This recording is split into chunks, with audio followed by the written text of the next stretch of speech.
All right, here we go.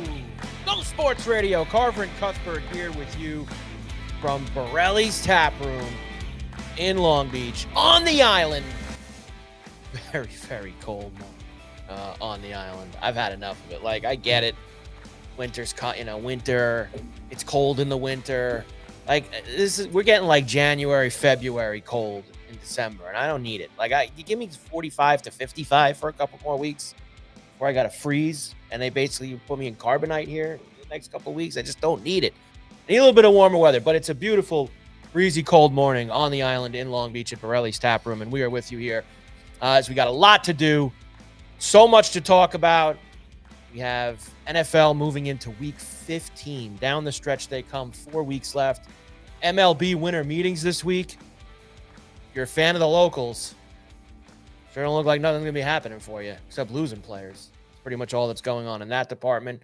Knicks advancing in the NBA Cup. We got a lot of hockey. Another big Islander win last night against Vegas.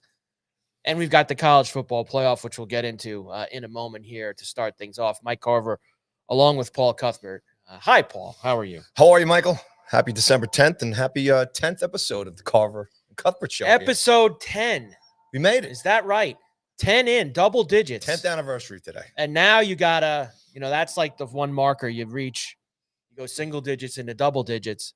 And then the next is triple, right? Like that would be the next. Cross some fingers, buddy. What do you 50? Is that like the next, like you can make like that's 50 episodes. 50 is going to be awesome. 50 you can go big to party next. Here at Borrelli's on the 50th. That's true. We can do that. And you can always welcome to come down to Borrelli's every Wednesday and Thursday. Partying here every week. Every week we're partying in Borrelli's, which is good. Very, very busy. How was the weekend, pal? You did okay? I tell you what, you nailed it, man. It is cold. This is January. I don't February need cold. it. Yeah, it's a little. I don't need a little it. early Like, for this year. I don't like hot either. But I like that middle ground. But this is too much. Like, and it's extended. Like, if it was 1 or 2 days, fine. But like, it's every day. Like, I hate having to put the jacket on. Like, I just want to throw the sweatshirt on. I can't get all my Christmas decorations up. I've only got sections. I did do that. I do have all of that going on. So at least I'm finished with something. Is what it is. We'll make it through. We'll make it through. We will. Very busy. Let's get going because I've been waiting to get at this for the last few days. Chomping at the bit, so I have been a little bit, and that's the. We'll start with college today. Usually we do the NFL and the locals and what they do. And the Giants didn't play and the Jets suck. There you go. There's your recap of the NFL, the locals in the NFL this weekend. So I don't really have to go that much deeper into it. We'll talk about the Jets and their great effort against the flipper at MetLife. They got smashed in that game. I mean, just smashed. The Jets did. But we will do the NFL first. I'm starting with college football today. Sound a little hot, man. Because we have it. The college football playoff, the 12 teams that are in, the bowl matchups, we know all of these things. I sense a little rage. Well, yeah, and I think that off the surface, this is going to be, if you're watching and if you're tuning in, it's going to be one of these, Mike's a Notre Dame guy, so here we go. He's going to complain about Notre Dame, and he's going to complain about this is actually, Paulie, believe it or not, sure, I'm a little upset about that aspect of it. Would I be as upset if it was Alabama, even the team left out? Probably not, because Alabama, they won enough. I don't need the last 20 years. I don't care if they're in. But it's actually a bigger thing, Paulie. It's the bigger aspect of it. And of course, Notre Dame was left out in case you're just joining in. Notre Dame didn't make it, even though they're one of like the 3 or 4 best teams in the country. But I get it. They lost to Miami way back Labor Day weekend. So that's it. That's the way the cookie crumbles now.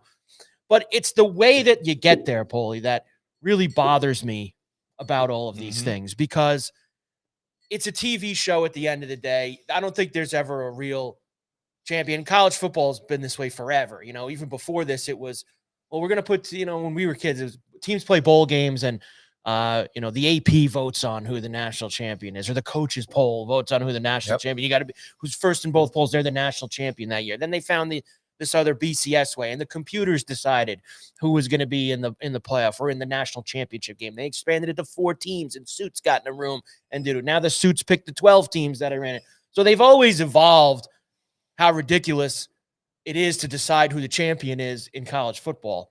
But it's become so over the top now of how much it is a TV show instead of a sport, who's going to win the sport. Because I'm trying to say this in the best way that I can. College football is professional sports now. Absolutely. I mean, it is. It's, they get paid. All the players get paid now. There's huge money. You see these television deals. You see this is beyond collegiate athletics is what this is beyond. And this is a television show. But for you to have these dopey rankings every single week and every Tuesday night, put a big show on about it throughout the entire month of November, and you have one team ahead of another for whatever it was, 6 or 7 consecutive shows, television shows of rankings that they do this. So 6 or 7 of these consecutive, you have one team ahead of another. And then you're down to the last one. The 2 teams in question neither played a game that weekend. Throw that on top. So what happened from their 6th to, their 6th poll to their 7th poll with neither playing a game that suddenly we could just put one, what is that? What kind of a system is that? Nobody seems to know. And I'm sure you saw all the, the following day interviews and sure, of all the high-powered millionaire suits who run these places. Brett Yormark from Notre another, Dame. He went everywhere. He was on every show. Yeah, almost kind of was a little. Very planned. There's very few people who like hearing themselves talk more than Brett Yormark. Wow. So, and that goes back, Paulie, from when he was running the Barclays Center, when he was running, he did a lot of things here in the New York area. And Brett Yormark is a super smart guy when it comes to stuff, but no one loves hearing themselves talk more than Brett. So, and that's on the ND side. We expect it. Getting back to this question we've had about CFB the whole time here is nobody seems to have an answer. And you got about 40 or 50 of them from so many talking heads, right? Top guys in the league, top commentators, former coaches, former directors, GMs, athletic directors, and then everybody who hosts a network and a podcast had all their, their opinions on this. Right. Like we do right now. And then you have the 2 things where, the ACC, so supposedly has it out for Notre Dame, right? And then you talk about the ratings and the TV side of this, how this is going to affect ESPN. And then you have other people saying, well, the ratings weren't really up that much for Notre Dame this year anyway. So it's like it's such a mess. It's all over the place. You don't really know which way to go from here. And then on top of that, not that it's new, but then Notre Dame pulling out of the bowl. And right. And that I'm going to get to that. Yeah. There's so many layers to this that I will get to that part of it as well, because being the Notre Dame guy that I am, and you like Notre Dame too, I don't like that. I don't particularly like any team doing it. And they're not the only team that did it. Kansas State did it. Iowa State did it. This team did it. That did it. Plenty of teams now every year are back out of these bowls because it's too much of a money situation.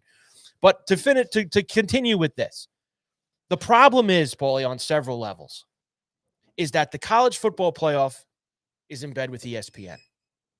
ESPN is in bed with the SEC and the ACC. They have the SEC and the ACC network. They both run. They are not in bed with the Big Ten. They are not in bed with the Big 12. They are not in bed with Notre Dame. They are not in bed. So when you have another team, and we're going to use Alabama here, and in the years that they've been doing this, they like to tell you this tagline of, well, we don't want to penalize teams for losing conference championship games. We don't like doing that. You win a conference championship game, you shouldn't be penalized for doing that. Well, then how come in the last 3 years, every team that lost in a conference championship game fell at least one spot in the final rankings, except for one?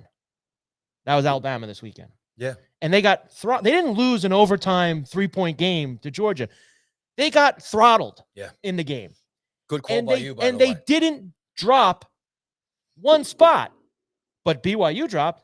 Yep. They lost Texas Tech. Last year, SMU dropped. Now, they still put them in, but they dropped them.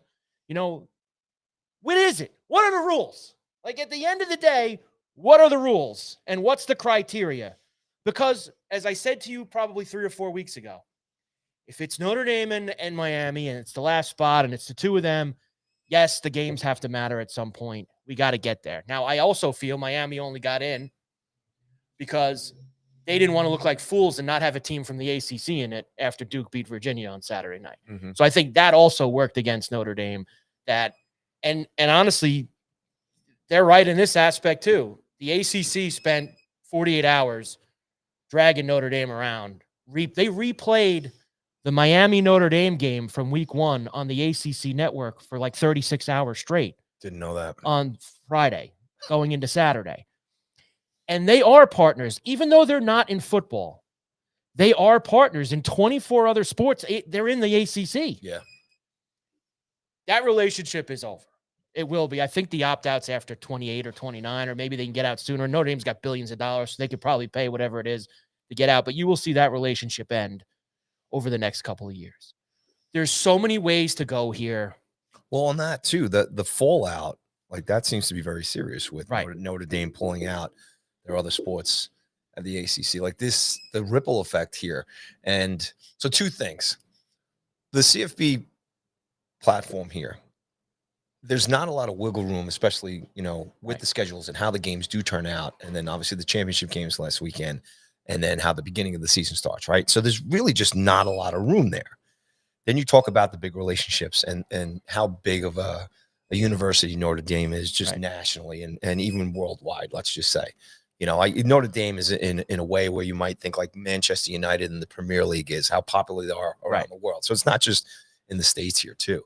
So there's not a lot of wiggle room there. And now what you just brought up, this talk, and I heard about it too, is that it affecting college athletics going forward in other sports. And this Sure. ultimately here, we're talking about executives, university owners, athletic directors, and the kids have no say in this at all. And Zero. It ultimately comes down and affects them. So if the athletics change as far as ACC and where Notre Dame goes going forward, and I don't know. Like, I have no idea. Like, if they don't play in the ACC, where do those teams play? What kind of experience do those kids get? Are they losing games? Are they not going to play? I don't know that yet. But ultimately, one way or the other, something that kids aspire to do every year to play for the University of Notre Dame, it's going to be different now going forward, regardless, even on the football side and on any part of it. And Right. then I wonder if that even trickles down to just administration and recruiting and all this stuff going forward. Sure.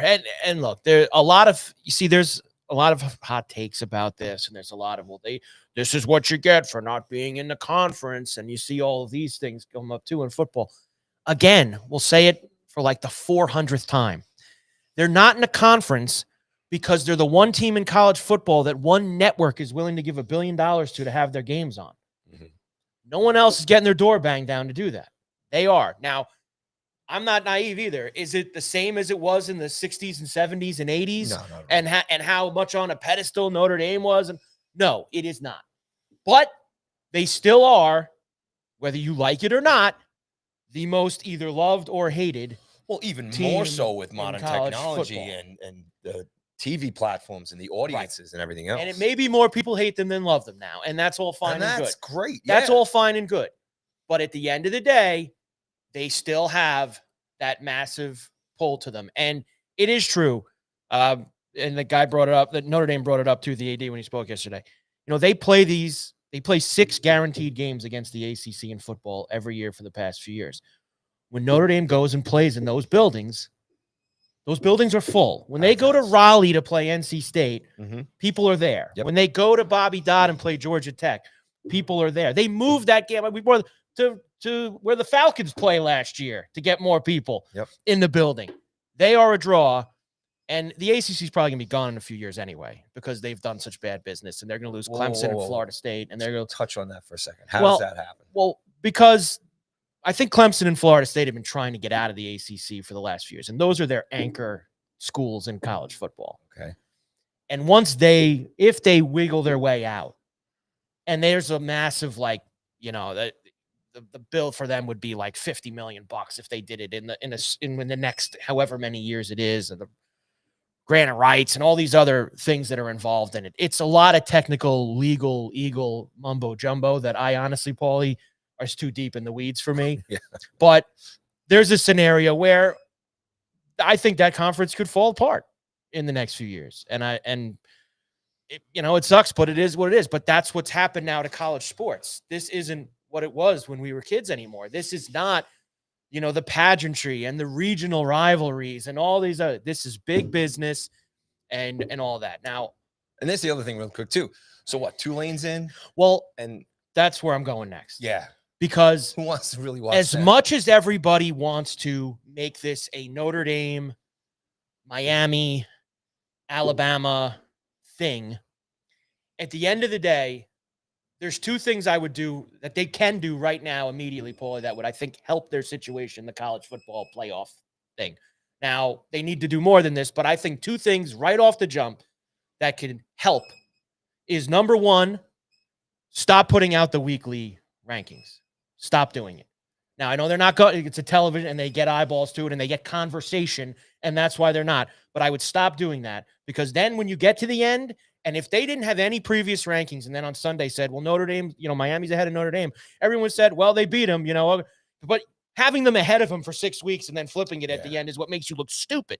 So that's why you can't have it. And the second thing I would do, as you were about to bring up, I understand there were years where the little guy gets screwed and doesn't get to play in the sandbox with the big teams. UCF, those years that they ran around calling themselves national champions and whatever it was, 16 or 17 with Scott Frost. And they put this thing in, Paulie, to make sure that the little guy has a seat at the table. Mm-hmm. But the problem is that years where the little guy isn't that good, it's going to look bad. Mm-hmm. And this is one of those years. Tulane has 2 losses. They shouldn't be in the college football playoff. James Madison has they shouldn't be in the college football playoff. But because they have this guaranteed 5 conference championship nonsense put in there, they are now hands tied to this.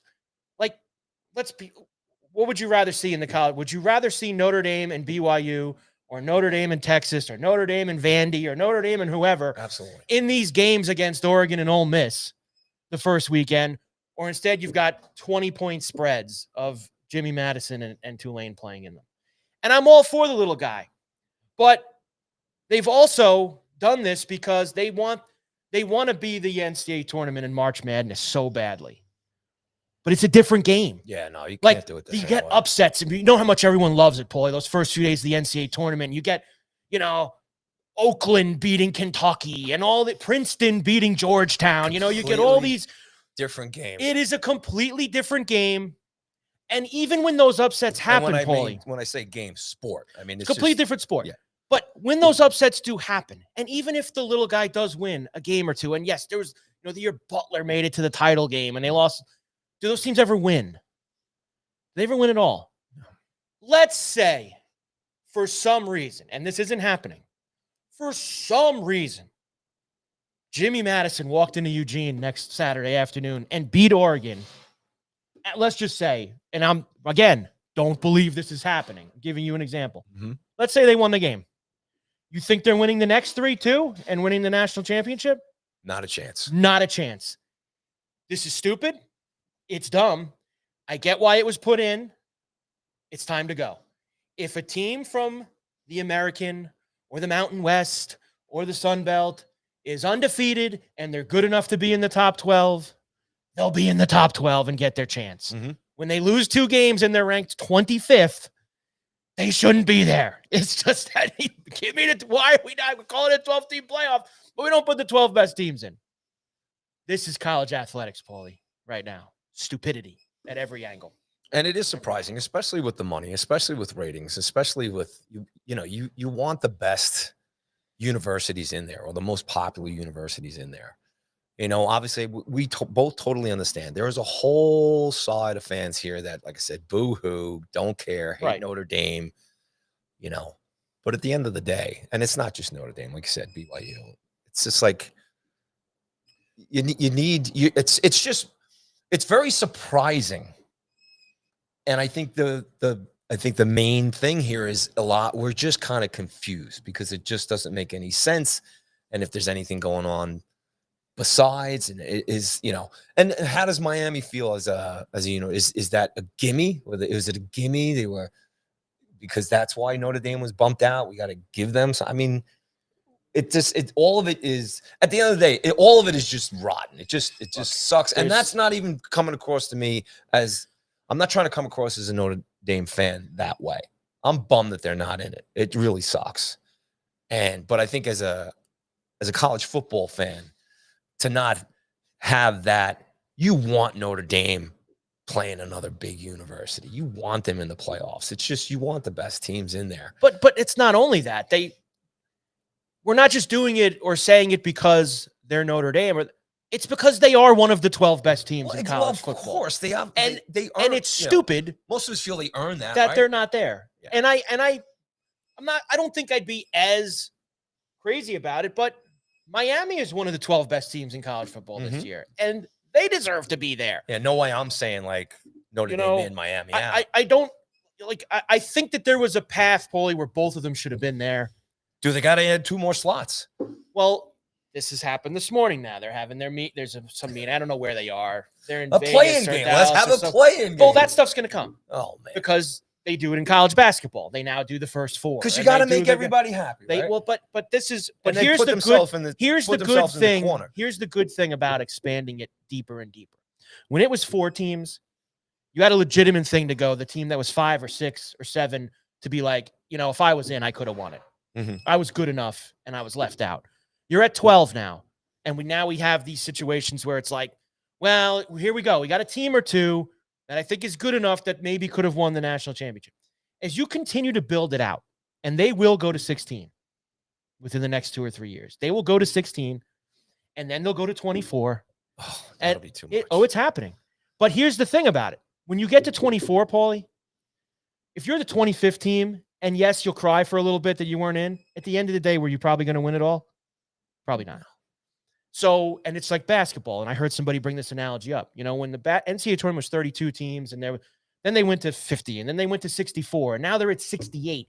Do we spend an hour on Sunday night of selection show going, man, that 20 and 17, that 20 and 13 team from whatever, the 9th team in the Big East didn't get in, but were they really going to win the national championship? No, they weren't. So building it out also takes those things away from you. I hope they don't build it out as well. 16. Oh, they will get to 24 because here's what's also going to happen. And that brings me to the next thing, because this goes into Notre Dame not playing now in the Pop-Tarts Bowl or wherever. Not. The bowls are finished. Yeah.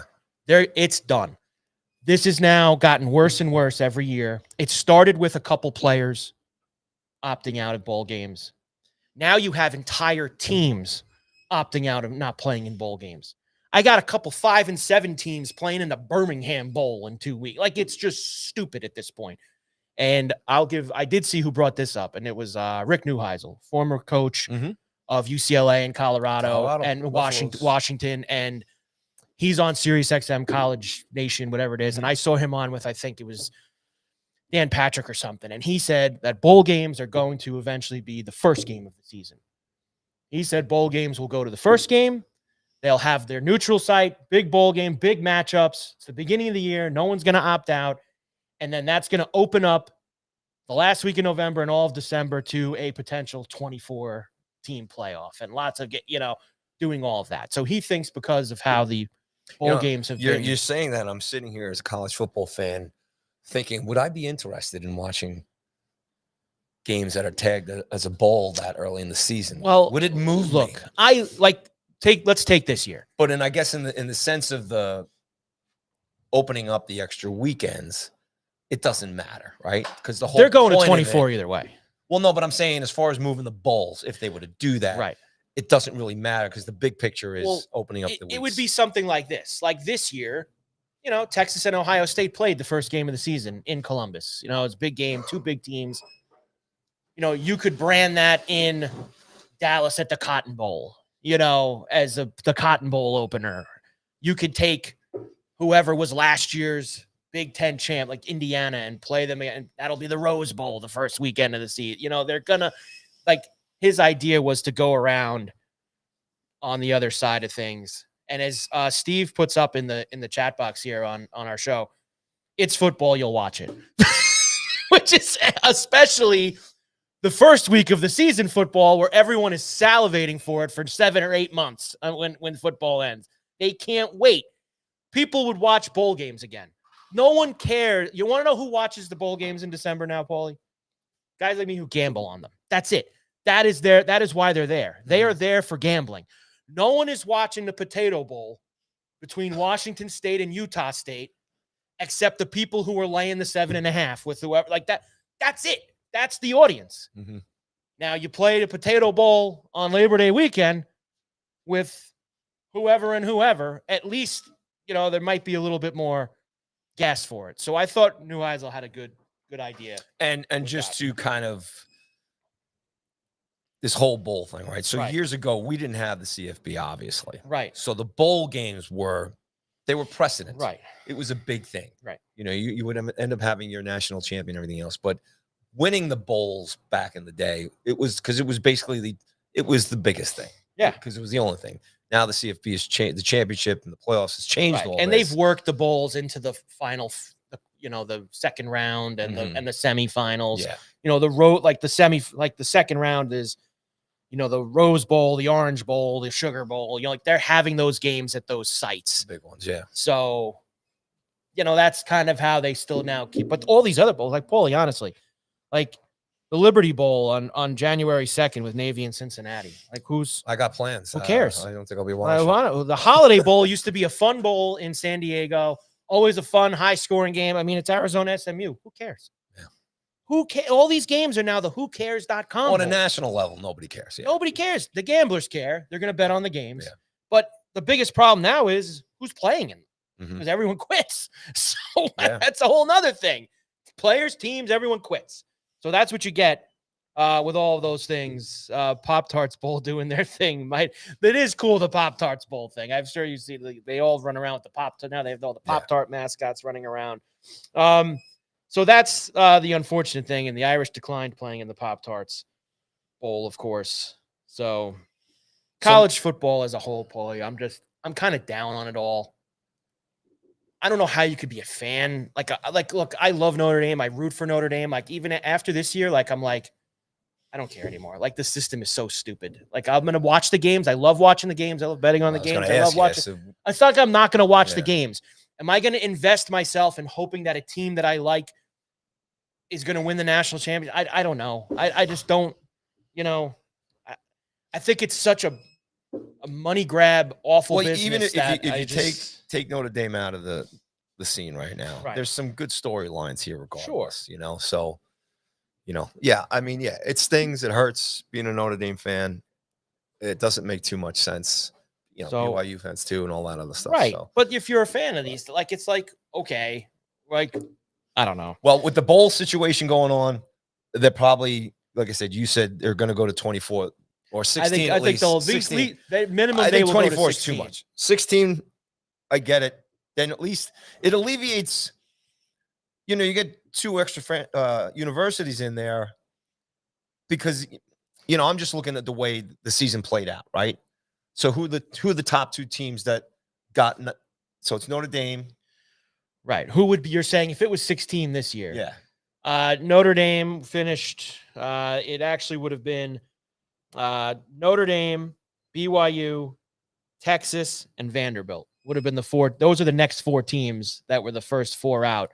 Now, if you went a step further and did it the way I'm saying, I would get rid of the other dopes in the Tulane and then you would even go further to Utah and USC. But that's what I'm talking about. How about you go to 16? What if Notre Dame, the 2 teams or the 3 teams that get knocked out, they get to play the lower ranked teams that got in, and they get to play to go in. Then Notre Dame goes in and crushes Tulane or whatever. Yeah, puts a stamp on it. Right. But this is, but do you see what I'm saying? Where the further you build it out, if you took the top 16 teams, forget the dopey group of 5 conference winner. Okay. USC is 16th. They're 9-3. If they didn't get in, who's crying? They're 9-3. Mm-hmm. It's just at that point, who's what? Okay, so Michigan's 9-3 and they're 18th. Michigan's gonna pound the table. They lost to you. It's just, you see how the further out you get, the less controversy. But you know what? They like this stuff. They like that everyone's sitting around yelling about how stupid they are because it's for them. And we could do 2 hours. I know. On this. So no, I don't want to move on just yet. Hold on. So if they do expand the bracket, let's say they do this, right? Say it's 16. I don't know if 18 works or whatever, but I don't want 2024. But if it's laid out before you go into your season, right? And every university, every program wants to step things up. And it usually, what the average is it could be 2 to 3 years to build a program up to get in or whatever. But if you now know that there's those extra 2 spots in there, I think maybe as a college season, the games get better for us as fans, because everybody's going to want to get that. It puts more emphasis on winning, I guess, even though winning is always the number one thing. But you're not necessarily going to be able to cakewalk. I think that, and this is another, again, people throw these ideas out. I think another one is, you take the top 4 teams in the SEC, you think the top 4 teams and they bracket out themselves to a winner, and then you'll have years where the 3 best teams are in one conference and someone will cry about that. But there needs to be more of a hard line of criteria of who's in this thing and who's not. What makes that hard, Paulie, also from the bigger guy standpoint, the SEC and the Big Ten, is because these conferences have 100 teams in them now, 18 teams, no one's playing the same schedule. Texas A&M is in this year. They didn't play Georgia. They didn't play Alabama. They didn't play, they didn't play any of these teams. I'm not saying they're a bad team, but they didn't play a comparative schedule to Georgia or even Alabama. They just didn't this year. But because of what they had, they're in the college football playoff, and maybe Vandy isn't. There's no uniformity. It's the wild, wild west, and it sucks. That all being said, I guess I should tell you who is in it. Yeah, okay. Because I'm sure we're gonna watch anyway. Because even though we just spent all that time saying how awful it is, I'm still gonna watch the games. And there's some great storylines going forward here. First game Friday night, next Friday night, is Alabama and Oklahoma, who played this year. Oklahoma beat them in Alabama. And Oklahoma and Alabama will play. And the winner of that game will play Indiana in the Rose Bowl on New Year's Day. So that's one quadrant. On Saturday the 20th, you get the triple header. Miami and Texas A&M, the first game of the day. And that's a fun game. It is a fun game. The winner of that game will play Ohio State in the Cotton Bowl. Tulane will play Ole Miss, also a rematch. Ole Miss pasted them in September. Winner would play Georgia. And Jimmy Madison going to Oregon is the late game on that Saturday, the 20th. And the winner would play Texas Tech in the Orange Bowl. So those are your college football playoff matchups. I think Ohio State is deservedly the favorite, even though they lost Indiana. And that was a good call by me, too, with Indiana. Very good call. With that one. I get a couple right once in a while. So I did get Indiana. Field goal would have changed things a little bit. Yeah, listen, but that's the way it goes. That's the way it goes. But I think Ohio State deservedly is the favorite right now. Them and Indiana. I think that Indiana has, I think both roads are tough. I think that Ohio State, the winner of that Miami Texas A&M game, is going to be tough for Ohio State in that first game. None of this is easy at this point. No, not at all. None of this is easy. Look, the way the rest of the bracket, plays out, especially for that second round, is going to be pretty awesome. Well, we get Indiana, Ohio State rematch for the national championship. They're on opposite sides of the bracket. They're the 1 and the 2 seeds. I don't know. Watching Texas Tech there yesterday and Coach Joey McGuire and all that stuff, they look really good too, man. I think Texas Tech, Indiana would be a hell of a game if they both win. And that would be a fun game with 2 teams that are not traditional powerhouses of college football. I was really, as you heard last week, very high on Ohio State. Yeah. To the point where, running the table. I don't think so much after that game against Indiana. And granted, like I said, botched field goal there and everything was, they were there, but there's some chinks in the armor there. I think and then watching how some of the other games played out and the offenses and the defenses that are being laid out, and who knows. Look, there's a grinder coming up before we get there. Right. But good enough for them. The teams that did get the bye this week and will be waiting. And that is a tough thing too. Seeing how the 2 weeks play out for the teams that are off, and then the teams that got to play 1 week right next after Friday and Saturday. on high level, high energy. You're going to go from winning that first round game and then into obviously big bowl games and big TV and audience and everything else. So look, on that side of it, like I said, Notre Dame's out. Sucks. They're not part of the party. But if you're a college football fan, there's still some great games to look forward to here. There is still some great games to look forward to, even though they are awful in terms of trying to get to this point. When you start to play the games, it is fun. I don't think that it's out of our hands, Mike. I don't think Jimmy Madison in Oregon and Tulane and Ole Miss is very fun, but maybe one of them actually shows up and gives you a little bit of something in those games. And I'll leave you with this. They don't waste much time.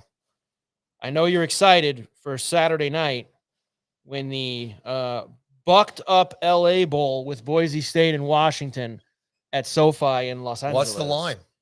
Washington -9.5. Oh, boy. I like the Huskies. All right. In that game. But they get you right into it. So if they could play this Saturday, why couldn't the teams in the college football playoff play this Saturday? I get it. Army-Navy's playing this Saturday also, a tradition unlike none any of other. Our business. Army-Navy is a fun game. Always a great game. Always a great Is that who's hosting?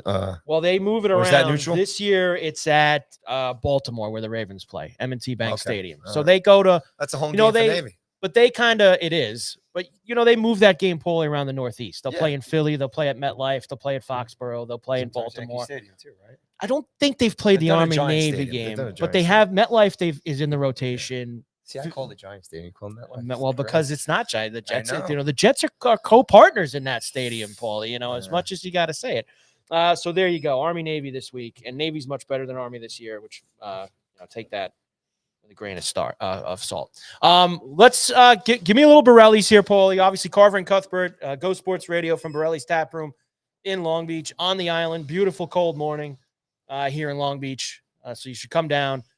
Say hi to Tommy and the crew at the bar. But tell us what's coming on at once again, it is Carver and Cuthbert broadcast and live from Borrelli's Taproom here in Long Beach, in the great city of Long Beach. Lots going on here. The place is all decorated in holiday cheer. Looks great. Tonight's pasta night here is sold out, but they just announced that the next one will be Tuesday, January 13th. So if you missed out on tonight's, come back in January on the 13th. Kind of a cool weekend coming up here at Borrelli's. Always is. But we're actually happy to announce that UFC fighter Charlie Campbell is going to join us here in-house tomorrow. Wow. I'm going to talk some UFC with Charlie. Charlie's a local fighter here from East Rockaway, New York. And he's also going to be guest bartending here Friday night at Borrelli's. So come on down. You get 2 chances to hang out with Charlie this weekend here at Borrelli's, and that is tomorrow afternoon with us on the show, and Friday night guest bartending here at Borrelli's. So that's good stuff. And then on Friday night, in addition to Charlie being behind the bar, live music at 7 p.m. with Current and Company. Okay. Saturday, I've talked about the last couple of weeks, is the Electric Light Parade here in Long Beach. Road shut down at 5 o'clock. I don't think there's any parking between 2 and 8 p.m., but it's a great time down here. Borrelli's will be hosting a good time here, and they're going to have specials running all day during and after the parade here, the Electric Light Holiday Parade here by the city of Long Beach. And Anthony Gow will be providing live music here as well. And I forgot to mention here, Mark Norman was here last night, comedian, sold out. So the comedy series here at Borrelli's is going to continue, and that's going to continue into January as well. And Anthony Rodea is going to be here in January as well. I'll get that date a little later on, but the comedy series will resume here at Borrelli's in January. And the last thing coming up, there's more coming up in December. We'll have more information tomorrow too, but December 17th is the Billy Joel theme night here, songs from an Italian restaurant right here at Borrelli's. Is a $21 pasta dinner special and half-price bottles on all wines, in addition to the best craft beer selection here down in Long Beach at Borrelli's Taproom. And as always, come down for all the games, sports, Thursday night football, Saturday and Sunday, college, everything. It's all here. Lots of TVs, great specials, great food. and a great giant wood brick oven over there against the wall, Yes. which I had a little trouble pronouncing last week. So That's I all right. practiced, Mike. But there you go. Good. Here's a Well, little Borrelli's hit for everybody. There you go. Carver and Cuthbert, Go Sports Radio from Borrelli's Taproom, as Paulie just mentioned. Get down here for this weekend. And there is a chance that if you come and watch the NFL at Borrelli's here on Sunday, there's a chance that during the second window of games, that's the 4:25 East games, you might see a 44-year-old quarterback off the street Yes. play for the Indianapolis Colts. As I had to, now usually, look, we're going to get into everything that happened over the weekend. Is it you, Mike? Aren't you 44? I'm 45 now, so I missed I'm older than Phil by a little, not by much, but I am. Now, yesterday signed to the Colt practice Russell squad. Wilson isn't doing anything these days. Not. Could have got a call, loan him. Rivers hasn't played since the 2020 COVID season. 2020. What is going on here? He Please is a elaborate. semi-finalist for this year's Pro Football Hall of Fame ceremonies, which take place Super Bowl weekend. Could have possibly been going into the Hall of Fame this year. I don't know if necessarily it was going to be this year, but I think he eventually would get there. Bad news for him is if he does take that snap on Sunday, that means another 5 years. He can't. He's got to wait because the clock. Really? Oh, the clock resets. Yeah. Oh, I didn't know If that. he takes a snap on Sunday, the clock resets. Wow. If he's signed to the active roster, I don't even think he has to go in the game. If they elevate him from the practice squad, and maybe he's got to take a snap, but I think just being dressed and on the active roster. Do we know? Has he made a decision yet? Oh, he's on the team. So it's done. He's on the practice I thought they were squad. just he talking about signed this. yesterday. Really? So He he's met- already made his decision. He met the media this morning with all his Colts gear on. Wow. Head coach Shane Steichen said this morning that he could start depending on Riley Leonard's health status. He got banged up in the game last week. Rivers has 10 kids. What?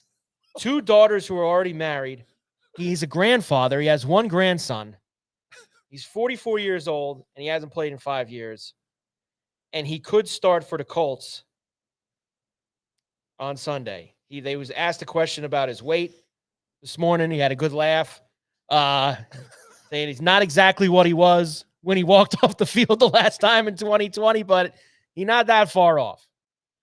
Let's be real, Steve says. Rivers is starting Sunday. Not going to lie, I didn't think that was possible.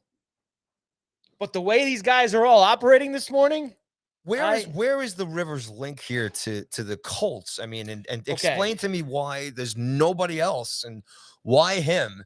How does this all come to Rivers?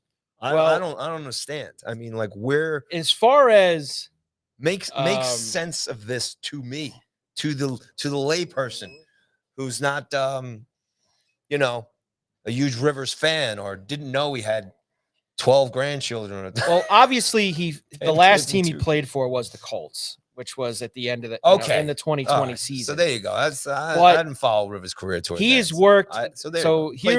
There's a few other things that are leading up to this year.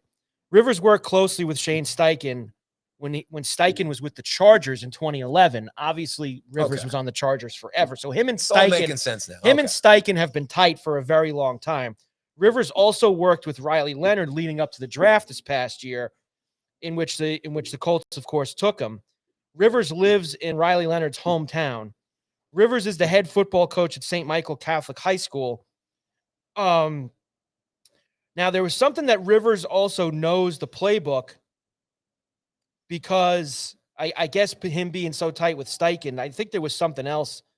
Like they bounce things back and forth off each other. So apparently Rivers knows the ins and outs. He talks to Shane every single day. There's a lot of connections with Steichen and Rivers that have gone back. It's wild. It is wild. But I'll tell you this: Steve in the chat here knows everything. I know he's got it. He talks. He's got the full rundown. Steve's in on it. Oh, Rivers runs the Steichen offense. That's the one thing. Thank you, Steve. He runs the same offense for his high school football team. A little different. High school and the NFL, a couple levels of difference there, but still, the systems, Paulie, are the same. High school, but the systems are the same. The concepts, as they like to say. Okay. Look, is this must-watch TV on Sunday to watch Phillip Rivers go into Seattle. Now remember, you're not playing the Raiders on home on Sunday. Going to Seattle to play the Seahawks. This is a big game for the Colts, is it not? Oh, they're Wow. spiraling. They need a win. They're in trouble. They've lost Daniel Jones for the year. If he's starting up, the game will be on one of my TVs. Well, of course, because then the whole thing is, can Rivers help them win the game? And if they win the game, he's the starting quarterback for the rest of the season. And then he goes into the playoffs, and then they get into the championship game. And it's the storyline is there. And getting 2 tutties with Phillip Rivers, 44-year-old Phillip Rivers getting 2 touchdowns in the spread. How's the O-line? The Colts these days. There's a reason that they're down 4 quarterbacks now at this point, I guess. Oh, man. Is Rivers a religious man? Oh, he's a religious man. He sure is. He might need all the help he can get. So Phillip Rivers is going to start. Yeah, I guess we all got to check in. This We week. all gotta check Well, in he might start. He might. And they're playing the Raiders? No, they're in Seattle against the Seahawks. Oh, okay. I'm saying if it was a game like that, like at home against somebody Okay. who's not that good, Gotcha. All right. Yeah. but it's still a guy coming off the street after 5 years. Because on the other side, if you're watching the Raiders, you got to check out the spread and see what's going on there too. Well, You know, Colts are getting 14 points in Seattle this week. I'm just saying. Will it go There's up? a little controversy there. Oh, I know. Well, look, you got to keep you know an what? eye on Carroll's Raiders the rest of the way Thing is, for other reasons. for that to be the Las Vegas team that happens with makes it an even bigger story. It's awesome. It's not like it was the coach of Jacksonville kicking a field goal, and this did happen a couple of years ago, and it was a story. Shanahan, and when a Niner ran game, McVay did this, and it was a similar thing. It was like either a 7.5 or a 10-point spread, and McVay kicked a field goal with like no time left to make it 7 instead of 10. It raises questions in today's day and age, but Carroll kicking that field goal to get the 7 when the number was 7.5. There was certain personalities people, calling for murder and investigations. Oh, I know. Yeah, it was wild. I don't know. Wild. I mean, Really I get worked was. up about things certain times. Yeah. And I tell you what, as I've gotten older, I don't get as worked up as I used to. Okay. But man, watching some people just completely lose their shit over things. Now, obviously, if you've got a lot of money on something, Right. and, and I'm not in that world. Yeah. Don't dump money on a lot of games. I just don't do that. And then when you have personalities who have a lot of money, and it's so obviously Right. why somebody got so upset the way they did and went public the way they did. But people are out of their minds. man. Yeah. Out of their minds. Listen, it's big. Big business now, especially since the league's in bed with all of them. Very big business that this gambling is now. By the way, It's we got to enormous. we have to get a gambling sponsor. just do at this point. Just do at this point. A few things from the weekend. Of course, tomorrow we'll go through all this week's games, et cetera, et cetera. Can we put the Chiefs? The Chiefs finished Woo! after losing to Houston on Sunday night. Finished Look, 6-7. I tell you what, if Mahomes' receivers had caught a few balls, He did might throw have been a couple- different might have. game. He played his ass off. He really did. He's Patrick Mahomes. And but man, his receivers let him down. And no disrespect, the Did. Texans played a really good game. And they won, and it's Reed it's 5-5. cost him the game. Reed cost him the game. I don't know what he was doing.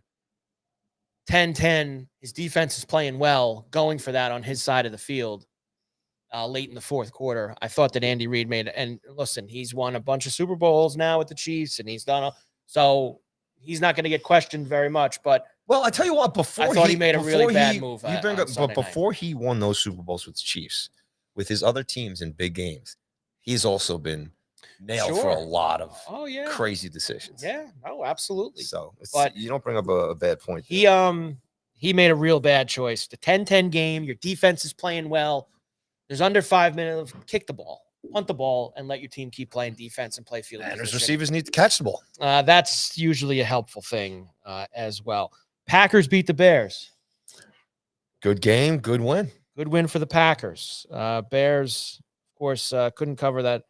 If you got the 7, at least you pushed, but didn't cover that 6 And that's a little tough, Chicago, because I believe the game this weekend is going to be even colder than it was last week. I saw Real And Feel. who are they playing? The Browns. The Browns. Oh my goodness. Real Feel is like single digits, Yeah, I think maybe lower. that's going to be staff only. I think Friends and that game. family. It's just staff, Well, not even friends and family, just staff. It's you figure the Wind is Bears whipping here, and they're going to beat the Browns, right? So well, you know what? I don't know Nothing's if for certain I'm in just- the NFL. But I just think if you're a Bears fan, I don't know if you're risking your life and hypothermia for that game, that particular game. Fans go to the following games. game after that.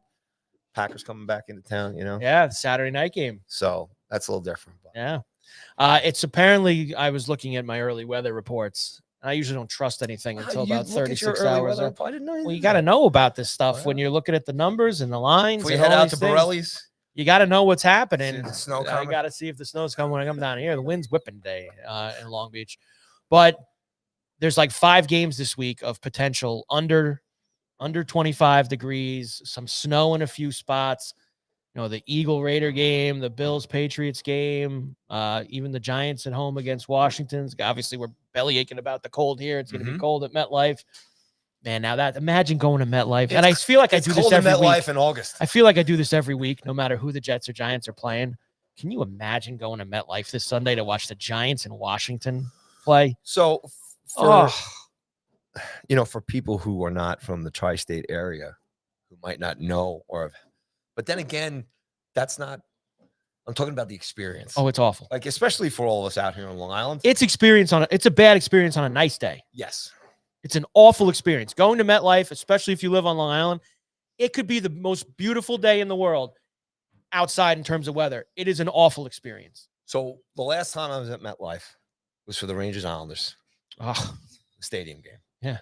And it was brutally cold. Awful cold that day. Brutally cold. I just remember being there. I was concerned for my son, took him, and we were in the parking lot, and it was brutally cold. Yeah. Now, as the sun came out that day, and that was February, I believe.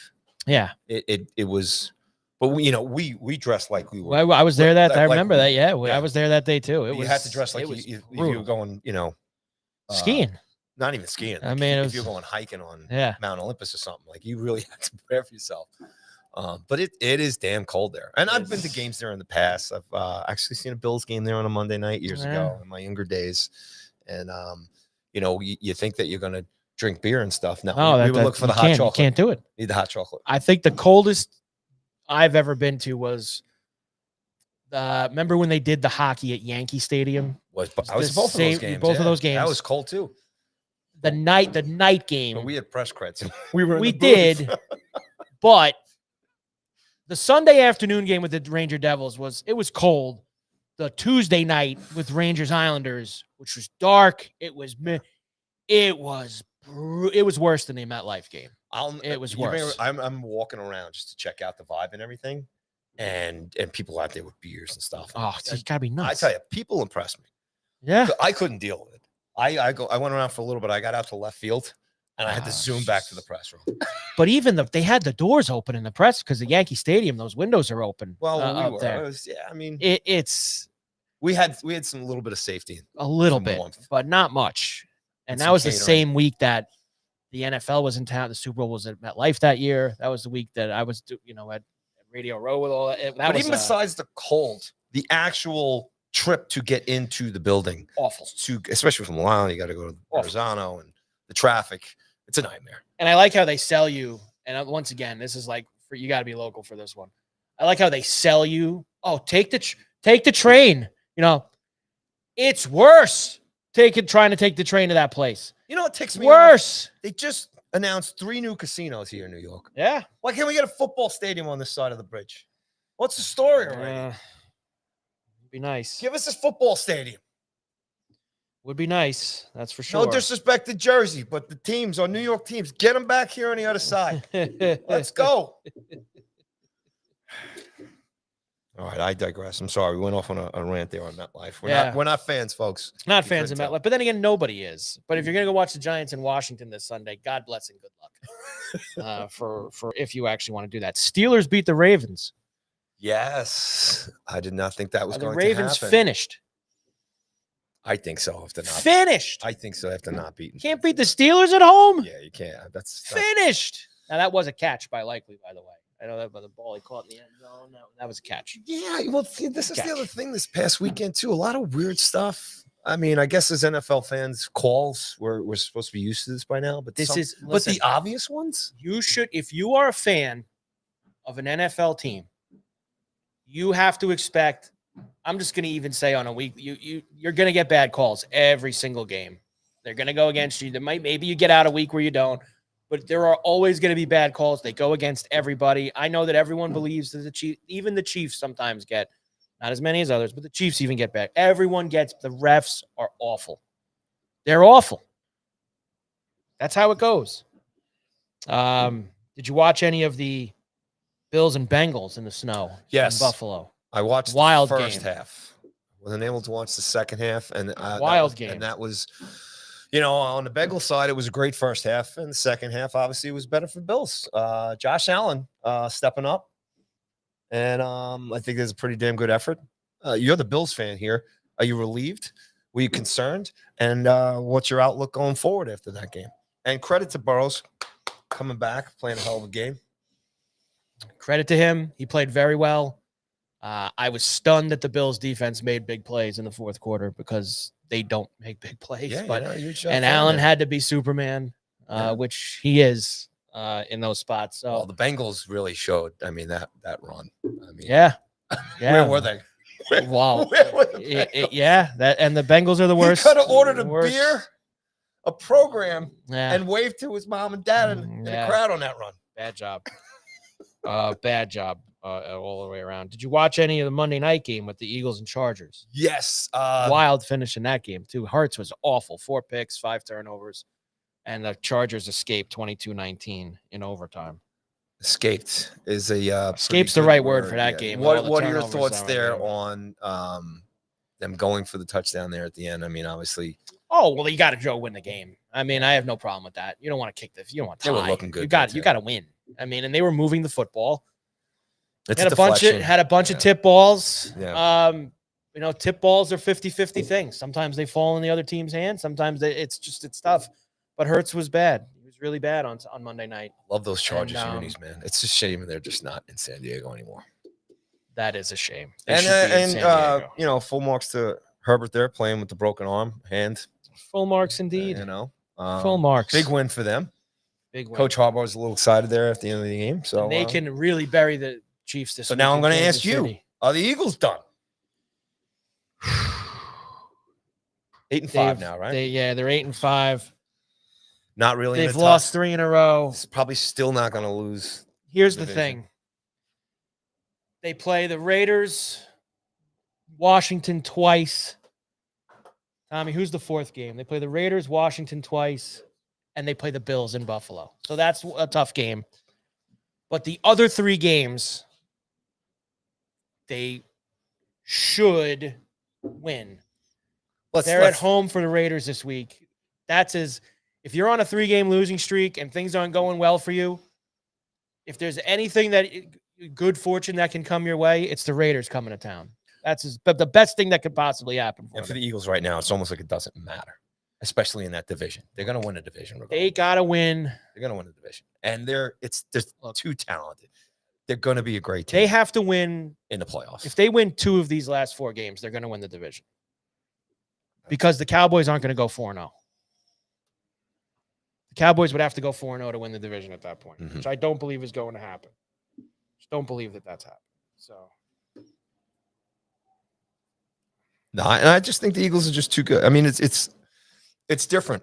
If they were sharing the same record with 2 or 3 other teams in the division, different story. But they're gonna be in. I am going to move to baseball right now because I have a breaking news baseball story for you, and it involves the locals. All right. It involves one of the local teams. I'm excited. I love baseball. Of course, the winter meetings are going on right now in Orlando. This is where usually a lot of activity happens in the baseball offseason. All right, I haven't looked at my phone, so I got to ask a question. This is literally 3 minutes ago, Paul. This is right off the presses. Is it for Yankees? Our Yankees, or is it for the? It is Met related. Oh, okay. Let's go. It is Met related. So yesterday they lost Edwin Diaz. See ya. Toodaloops. Goes to the Dodgers. 3 years, $49 million, whatever that deal was. Devin Williams is your closer. And today, Paulie, they lose another member They lost of their team. They didn't gain. They didn't gain. Let me guess. Pete, is he The gone? polar bear is out of New York. Go to Boston.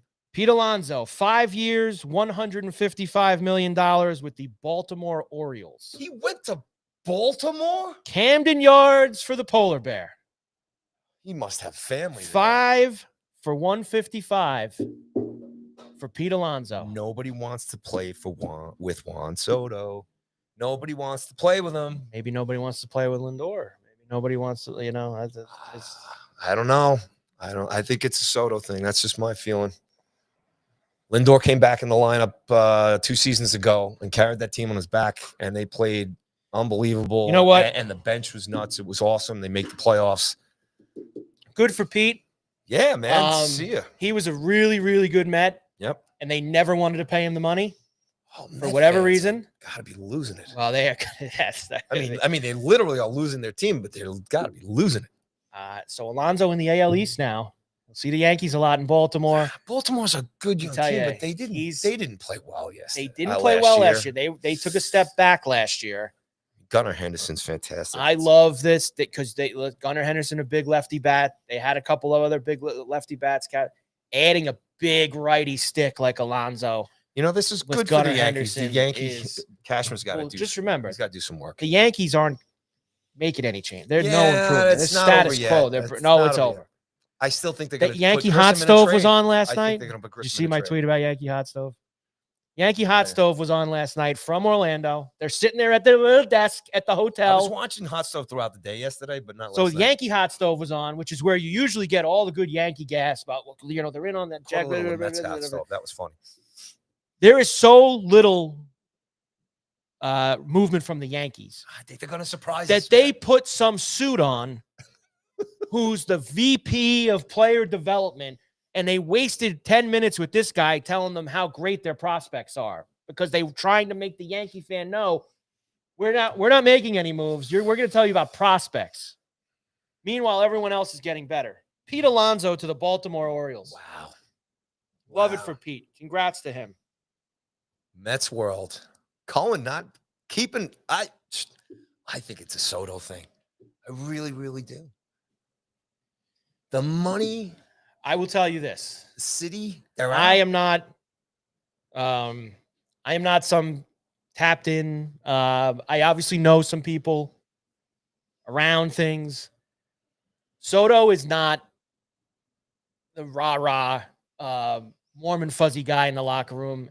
He's very much a mercenary. Yeah. Who keeps to himself and doesn't want to be really buddy-buddy with that. Is he friends with guys on the team? I'm sure that he is. He is not a guy who's going to lead a clubhouse. He is there to get his paycheck, put up his numbers, and go home.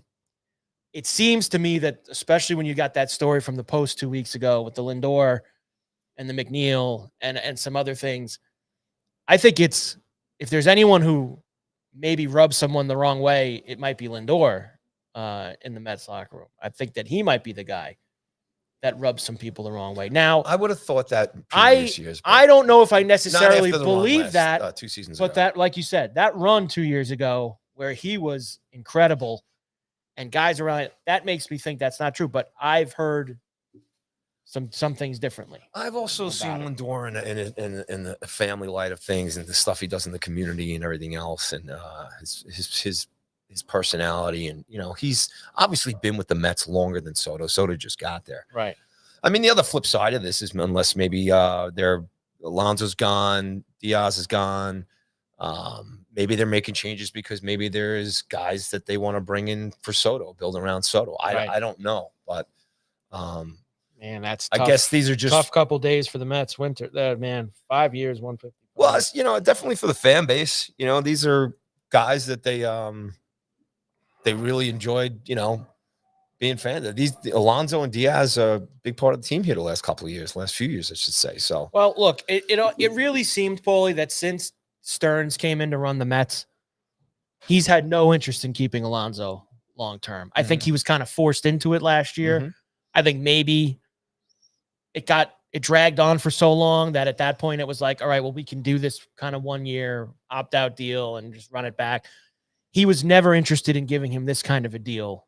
5 years, $155 million.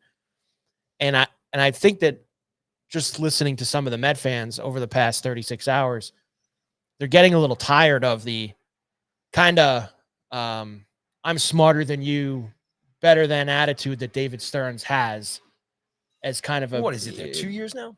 I believe he's there 2 years, but I think he has that arrogance because he ran a small market shoestring budget type of team in Milwaukee for so long and did a very good job doing it, that he thinks he's smarter than everybody else.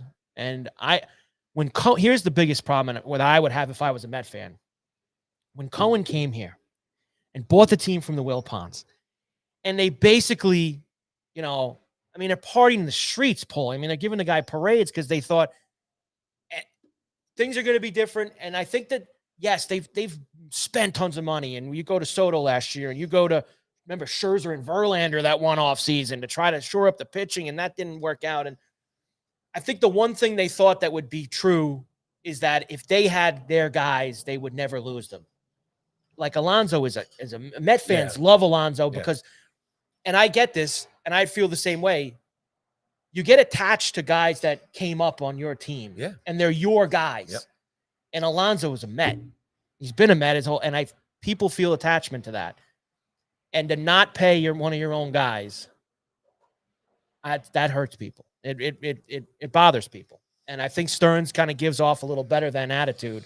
Well, I had a lot of fun watching the reactions to the Mets fans yesterday about Diaz. I'm now looking forward this afternoon to seeing the reactions to Alonso gone. What a shame. So here's the thing. What a shame. We're Yankees fans. And who's going through a worse right now? I've already resigned. I'm not even just, I don't get mad at it. It's common practice that the Yankees are going to do I'll be there at opening day. It doesn't matter. So. I'll be there opening day too. I'm always going to be a fan, but I am not going to sit around for the next couple of weeks. I think Cashman's going to surprise us all. He's not surprised at anything. He's not going to do a thing. He's got something up his sleeve. I don't believe that. I don't believe that at all. I don't think they're going to do anything. I just don't. I don't even think they're going to re-sign Bellinger at this point. I think the Grisham thing really hurt him in terms of re-signing Bellinger. I think Grisham's going to be. We're too left-handed. We're too left-handed. He started talking the other night down there in Orlando. Too left-handed. Grisham gets traded. He's part of the deal. That's my. I don't think so. I think that they're running it back. Schwarber, Phillies. Yes, re-signs. They had to bring him back. I like that he's staying home. I like it. Well, his most recent home, yes. Yeah. Most recent. He's been around a little bit. I know, but yes, staying in Philly. His home. They're a very tight team. They've probably got one more year, 2 years tops with this crew. I would be interested, and I don't think they're going to do it. I mean, they can't win the big series. And I know Steve's a Philly fan too, but as a Philly fan, good. It seems like there's been some friction with them with Harper now. And I know Harper's game has fallen off. He's had a lot of injuries. If they would maybe think about, and it's hard to move a guy who's still got that many years and that much money left. Mm-hmm. I think you had to reward Schwarber. He's had 3 monster years in Philadelphia. And I think that that's a really good job by them bringing him back. And the Dodgers get richer with Diaz, and they're going to trade for Skubal probably today or tomorrow also. So, so the rich get richer. You know what? That'll be something else if they get Skubal. Oh yeah, it's happening. So I believe it. Who's the guy who just retired from the Dodgers? The guy who just retired. Just retired. Tom. Pitcher. Oh, geez. What are you doing to me here? Oh, Kershaw. So I'm trying to make sense. They bring Diaz in here. They've got a stacked starting lineup, right? A starting rotation, the Dodgers. So maybe we can't do it today, but I'm just trying to think. It's going to have to be a trade, correct? Right. So you wonder how much or what do the Dodgers have? What are they going to give up? As far as getting him in there.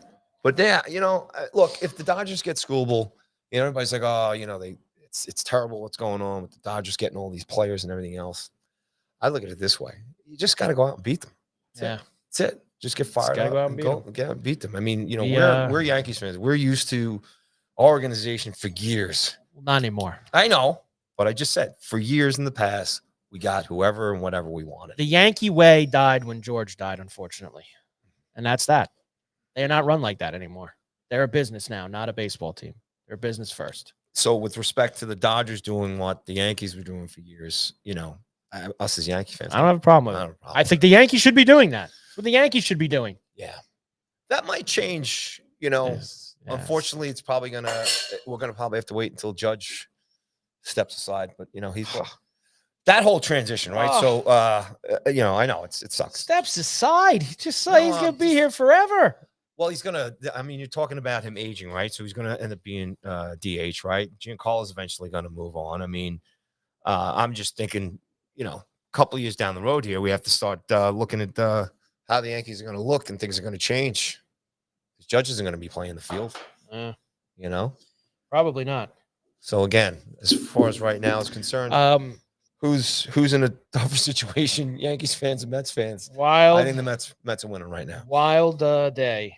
Yeah, wild. Good breaking news there, there, Mike. For the Mets. There with that, we'll see if any other deals. Usually, like we said, the winter meetings. Joel Sherman says the Mets never made an offer. Wow. As it became clear to them, Alonso was getting bids for more dollars in years than was in their comfort zone. They didn't want to pay Alonso, just what it comes down to. 5 years a lot. Good for him for getting 5 years. Baltimore. Good for him. I didn't think he'd go to Baltimore. The Orioles come to Citi Field on September 14th, buddy. Get your tickets. Orioles in town in September. Go and see them with that. Nice job. Carver and Cuthbert, Go Sports Radio at Borrelli's Taproom in Long Beach. Let's do one more time with the Borrellis, then we'll finish with some pucks and a few other things. You got it. Once again, the pasta night here at Borrelli's, 912 Beach Street here in Long Beach, New York, West Beach Street. Pasta night is sold out tonight. Good stuff going on here this weekend, including tomorrow here on Borrelli's. UFC fighter, lightweight division, Charlie Campbell will be here with us tomorrow. And he's also going to be guest bartending here on Friday night. And also on Friday night, live music here by Current and Company. Saturday is the Electric Light Parade here in Long Beach. Come on down. Specials all day here at Borrelli's featuring Anthony Gal, live music that evening. And next comedy show will be coming in January. Anthony Rodia. I believe it's going to be the 14th, Wednesday the 14th of January. Double check on that. But you can go to Borelli'sTaproom.com and Eventbrite and search Borrelli's Taproom for all upcoming comedy series tickets here at Borrelli's. And next Wednesday, the return of Billy Joel Night here, songs from an Italian restaurant, featuring the best music, best hits from Billy Joel, and $21 pasta specials, dinner specials, and specials and buddy. half price bottles of wine. Yeah. Bottle red or bottle white here Bottle at red. Borrelli's. All right. Now, Bottle of white. it is cold. Me and you could probably pay some puck right here on the ocean here outside here at Borrelli's. Yeah. Just down the road that. from us here. Watch the Islanders last night? I caught the highlights of the Heineman winner in OT. That's a good 2 points there for the Isles against Vegas, who's been coming into the area here and stealing points. Sorokin's been excellent. He is really, he had a bad October. He has made up. Who do you have the shutout against the other night? He shut out the Lightning twice. Didn't he shut them out twice last week? Or he did have one shutout against So the you Lightning. guys beat the Avalanche. The Lightning shutout. Shut out the Bolts. 2-1 and then 2-0. That's three pretty damn good teams you guys played well against. You're just talking the last week since December started. Beat the Lightning twice, beat Colorado, beat Vegas, and they lost the 4-1 game in Florida on Sunday. So they're 4-1 in the month of December, and they now find themselves third in the Metro. Third in the Metro. How about that? Third in the Metro, 1 point. Only 1 point behind the Caps, who are considered one of the best teams. Right, I'm sorry, 2 points. Yeah, but they're right. I'm sorry, Carolina. They got the third best record in the. Everyone is better than the Atlantic. Look at that. They'd be first in the Atlantic if they were in that division. They've been playing good hockey. Eighth in the league. Islanders eighth in the league. They're playing great. It's a Even very with encouraging. the injuries to Palmieri and Romanov. Doesn't matter. They're a machine. Who stood up for Schaefer the other night? He got popped last night, right? Duke. The Duke. Yeah, the Duke. Duke. They got some passion over there in They do. Elmont. They have some passion. They're looking good. And I think as an Islanders fan right now, as far as the watered down NHL that it is, it's a good spot to be in. It's not a bad spot to be the Islanders right now, who play the the Ducks tomorrow night. And then they play the Lightning again Saturday. It's 3 times in 2 weeks they're playing the Lightning. It's all right. It's a good test. I think Vasilevsky's out for the Bolts now for a little while. Yes. So another opportunity for them to give the Bolts the business. Quack, quack. Meanwhile, Strangers, baby. They lost that game they played Vegas and Colorado over the weekend too. Lost both games. Got a well-earned point against Colorado on Saturday. Yes. Deserved that point. Mm-hmm. Threw away a point against Vegas on Sunday. That was a hell of a play and goal by Eichel off the boards. Yeah. And I got to tell you this, Shesty and Quick, not there for the big-time saves when they need them. No. But that's sometimes, it's just like I was saying about Sorokin. I think that sometimes that's the biggest thing is when you're getting it's anything else. You're getting good save. You're getting good goaltending. You're going to win game a lot more. You're going to have a chance to win some of these close, tight games. Whereas, Quick and Shesty doing all they can within a game. But I just think on the goals that they've been beaten on lately, they're not making the huge stops. And that's what you're paying, especially Shesty, his boatload of money. And that's the thing I'm saying. And he still seems to always get beat over his shoulder there. Get him to drop low. He's toast. But hey, the Rangers are right again in this watered down NHL. Okay, the Rangers right there. At 34 points back. Okay, are only 5 points back of the third place in the league, Washington Capitals. So there's 5 points. You got to understand, there's 2 teams running away from everybody else right now. Colorado and Dallas are just head and shoulders better than everyone. And they're playing just an incredible clip of hockey. Everyone else is right there. The Rangers they're 1 point. Are they 1 point out of a playoff spot? It's December 10th. They're 1 point out of a playoff spot, and you would say that their season, that they have not played well this season, and they're 1 point out of a playoff spot. Generally, overall, if you had to just say the Rangers' first 31 games this year have been blah. They have been more interesting to watch these last 3 or 4 games. Now, I know Coach Sully was going through some personal stuff there. It seems since he's come back, he missed a game, I guess, in San Jose, I believe it was. I'm probably wrong there. But he did miss a game. On the real long road trip, he did miss it. Vegas, it might have been, right? He missed Vegas. But when he came back, the guys have just been playing a little bit better. Now Foxy's out. So that's another part of it as well, too. But all right. But, they still got the same old problems. Panarin, he can't back check to save his life. I think he was involved with that Eichel winner there the other night, too. So, I don't know. But again, it's December 10th in the NHL, and everybody has a chance. So, You're gonna win tonight in Chicago? Rangers? They should. Blackhawks have been reeling. Ever since we talked to Tab a week or 2 ago. They've gone bad luck. down the street. I don't think Tab's ever going to talk to us again. It's possible. Hey, look. Did you see that the NHL approved for the Avalanche to wear those Quebec Nordique jerseys against the Habs so they can have the blue and red?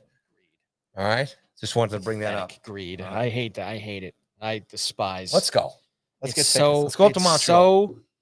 It's so gross.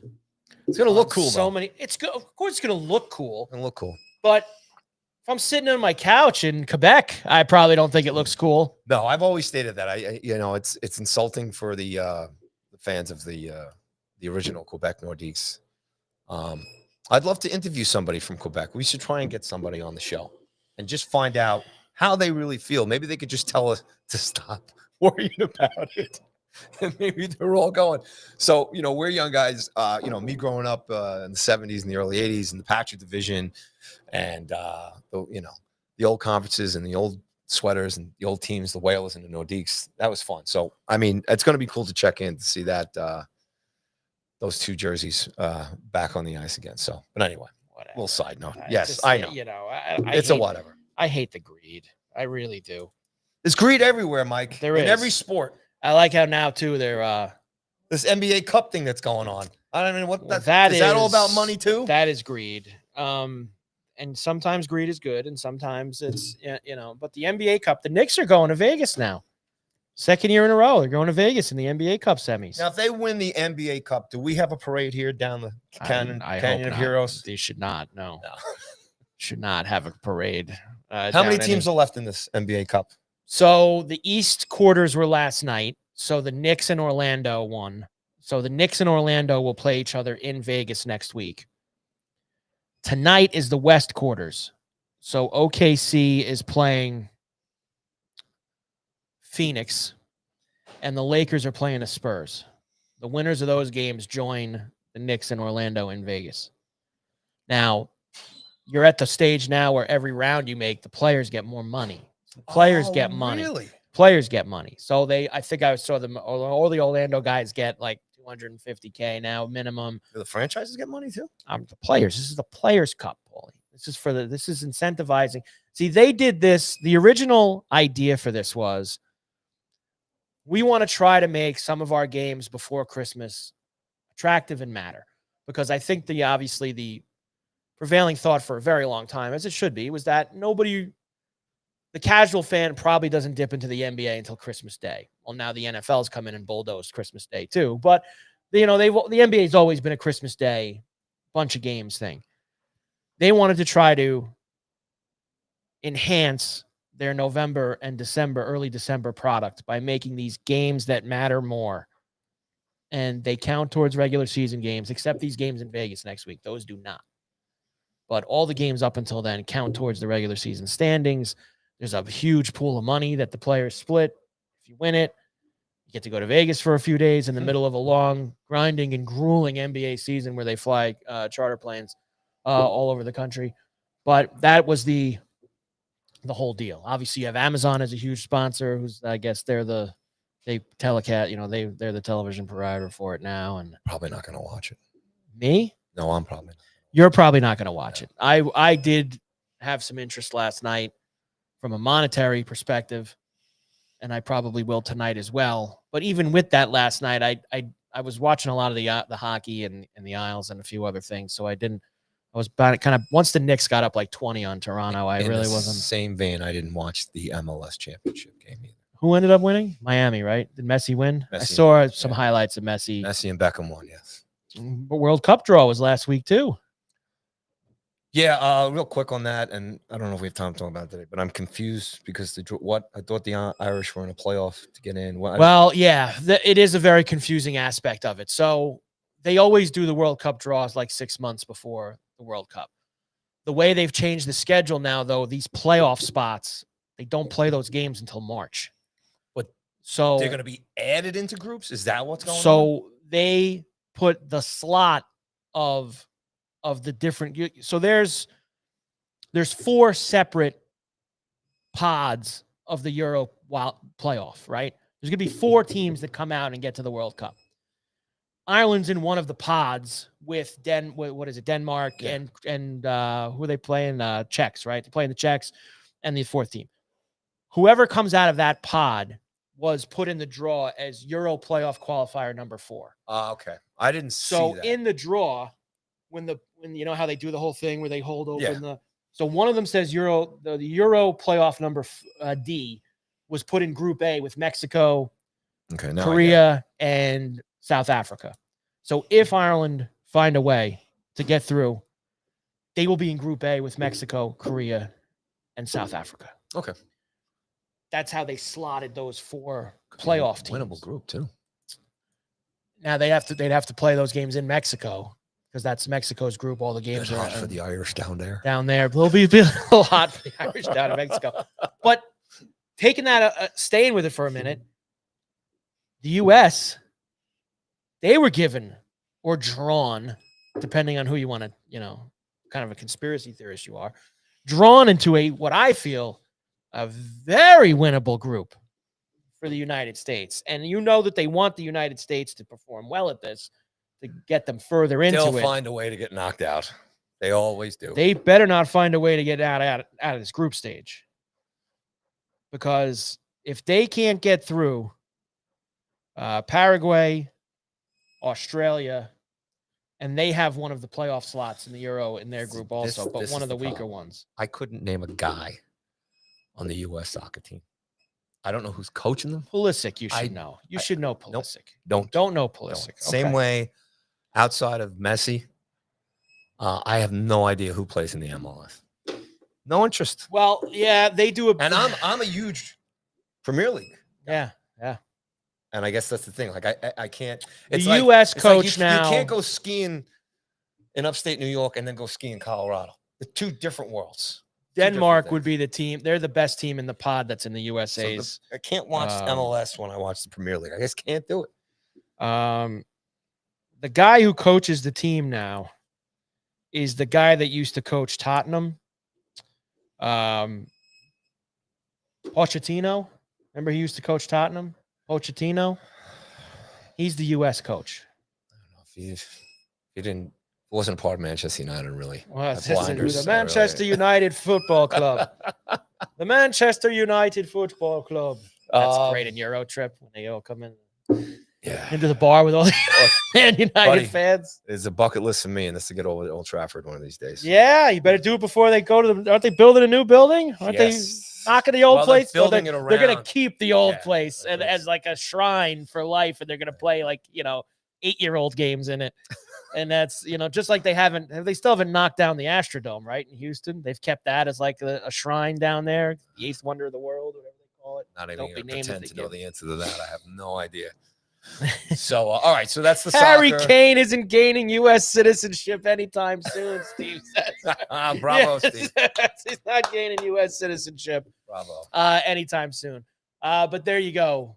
Knicks move on in the NBA Cup. What you had something else for me? What did you have? I thought you had something else. For me. Well, I mean, just real quick. I mean, just going back to, wish I had more breaking news for you. No, that's okay. I mean, obviously, we'll do more NFL tomorrow as far as the upcoming week and everything else. But no, we're talking fights tomorrow. Don't forget that. I know. Yeah, we're gonna. You gotta get looking for Charlie's. Put the gloves on with Charlie tomorrow. Yeah. Oh, no way. No, we are not fighting live here tomorrow. We're not fighting live. I would. What's the tap out? What do you tap out on the shoulder? I always go back on the side of the ring tapping out. In the what was that in the Entourage movie where they all go and see Ronda Rousey and she's like, Turtle, you wouldn't last 10 seconds with me, and she gets him and she's got him in the arm bar and tap out. Snaps his arm right there. Well, that's gonna be a lot of fun tomorrow. Yeah. UFC has just become this monster platform ever since it was obviously what do you call it? Legalized, and coming into New York was a big thing. Oh, it's been massive. Charlie recently fought in Australia. I don't know if he's fought since then, and we're gonna get all these. We're saving all our questions tomorrow for Charlie. But UFC's got its own controversy stuff as well. There's a big fight there not too long ago, a couple weeks ago at Madison Square Garden. There was a big fight in the stands featuring some other. Well, they all have every fight has a fight in the stands. It's that's part of being at the UFC event. There has to be a fight in the stands as well. Biggest thing for me talking to Charlie tomorrow, obviously about how he became a fighter and actually just stepping into those rings, is the world of UFC, man. It's something else. It really it is wild. Who's the guy who runs it? Dana White. Dana White. Yeah. Dana White runs the UFC, and he's turned it into a $1 billion industry. So it's unbelievable what he's taken it from. I mean, they have cards every week now. They've got this new deal. I mean, they're going to be on Paramount. The women's fighting is unbelievable too. It's nuts. It really is. So we will have that tomorrow. Here on Go Sports Radio from Borrelli's Taproom in Long Beach. And Paulie, we will go through all of the NFL games tomorrow for this week. We'll even give you maybe an LA Bowl pick for Washington and Boise. And bravo on the Army Navy Indiana pick there. Indiana, I loved Indiana. Good for them on Saturday night. That was a great job by me. I'll pat my own back here for a moment. It was a great job by me. I don't get to do it very often. But with Indiana, I absolutely will. So lots of that tomorrow. Maybe the Mets will have a response after losing the polar bear today. Maybe the Yankees will have a response. No shot. Come on. By the time we're back here tomorrow that the Yankees have done anything of significance other than maybe put another suit on Hot Stove tonight who's going to talk about prospects. Great job as always, Paulie. For Cuthbert, Go Sports Radio from Borrelli. Tomorrow. Noon East on Thursday.